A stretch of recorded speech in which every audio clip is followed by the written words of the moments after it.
And hello again, everybody, and thank you for joining me. Whether you're joining me on Bills2cents.com or YouTube, thank you very much for tuning in as I take a look at this year's Breeders' Cup Distaff 2013 edition. Might be small in size, only 6 horses in here, but there is plenty of quality in this race, and there are tons of storylines looking at it. The Breeders' Cup Distaff, the highlight of Friday's portion of the weekend in the Breeders' Cups World Championships from Santa Anita.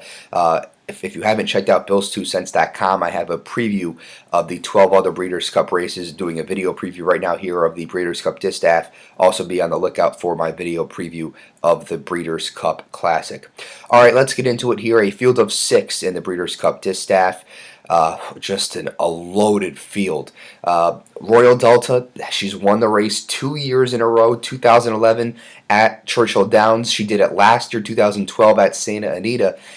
Can she three-peat in the Breeders' Cup Distaff? However, she did lose last time out in the Beldame against Princess of Sylmar, who is here. There was so much talk whether or not she would show up in this race. The connections decided to ship her out west to run in here, and her presence makes the race just that much better in here. But Royal Delta going for the three-peat is one of the major storylines in here. And the second storyline I would have to say is Princess of Sylmar.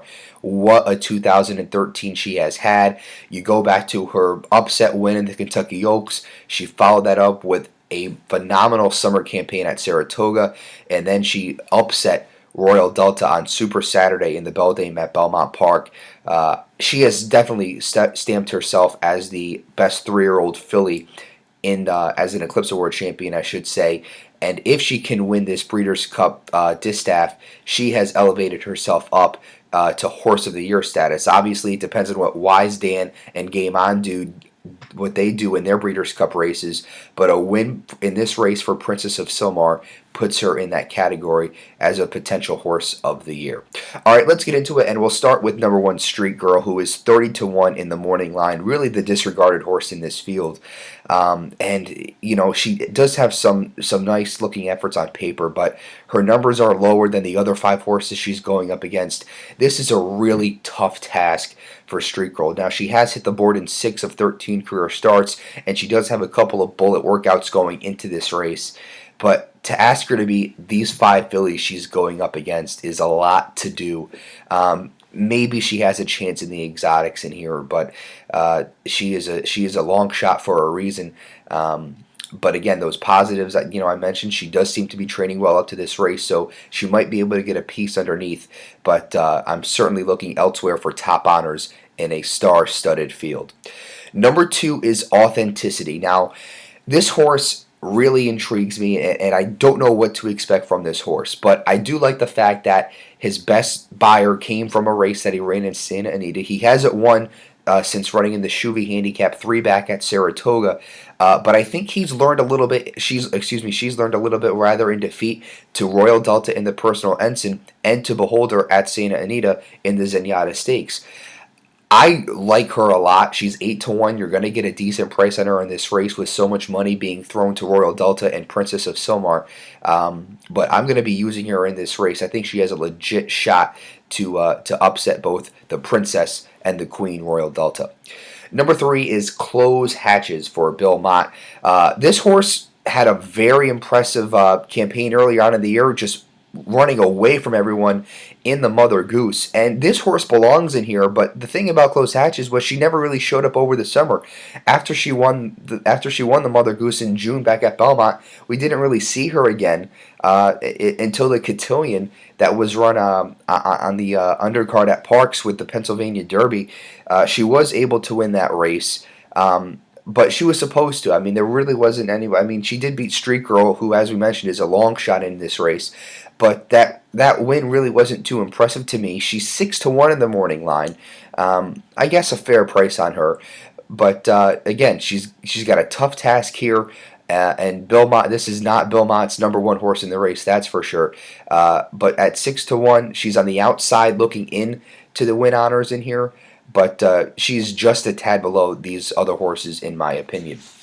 Now, number 4 is Royal Delta, looking to bounce back from that loss to Princess of Sylmar in the Beldame at Belmont Park.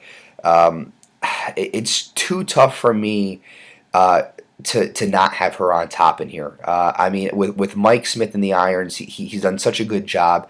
I think they learned a little bit about how good Princess of Sylmar is. Maybe they underestimated her a little bit in the Beldame. And with them trying to win 3 straight races in the Breeders' Cup Distaff, they're not taking their foot off the gas pedal in this race. They're going to get some challenge from Beholder up front for a pace in here, but I think Royal Delta, we will see a different Royal Delta in the Breeders' Cup Distaff than we did back in September at Belmont Park. Number 5 is Beholder. Now, this may be a horse for the course play. She has 7 career wins, 5 of which have come at Santa Anita. She's 5 for 6 in her career at this track. She absolutely loves it on the West Coast there, and she will be probably up near the pace with Gary Stevens. She's 5-2.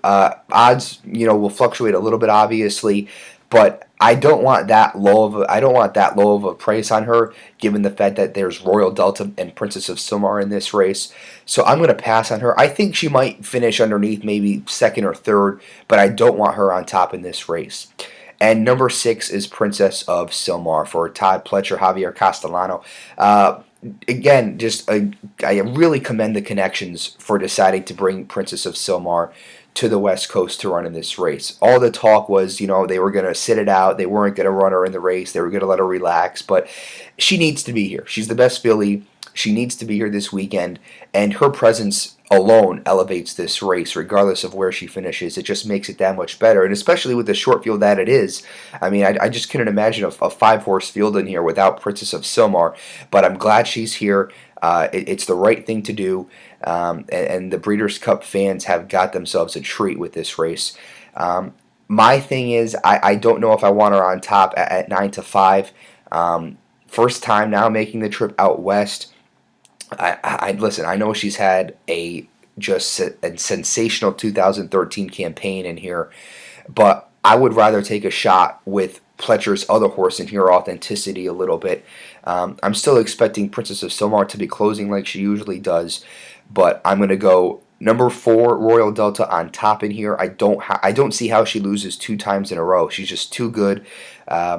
Mike Smith on the big stage will be very calm, and he'll have her ready to go. Authenticity, I will put Authenticity 2nd in this race, but if you're looking at multi-race wagers, I would have Authenticity on your ticket and just go and just stick with Authenticity and Royal Delta. I really think Authenticity has a chance to pull off an upset in here. Her last effort in the Zenyatta, even though it was a loss to Beholder, I was really pleased with that. And the fact that she had her highest number come at Santa Anita shows that she might like it here, and she might excel on the big stage. So 4 Royal Delta on top, 2 Authenticity 2nd for me. I will put Princess of Sylmar in 3rd, and then I'll finish out the top 4 with Beholder. So Royal Delta, Authenticity, Princess of Sylmar, and Beholder for me in the Breeders' Cup Distaff.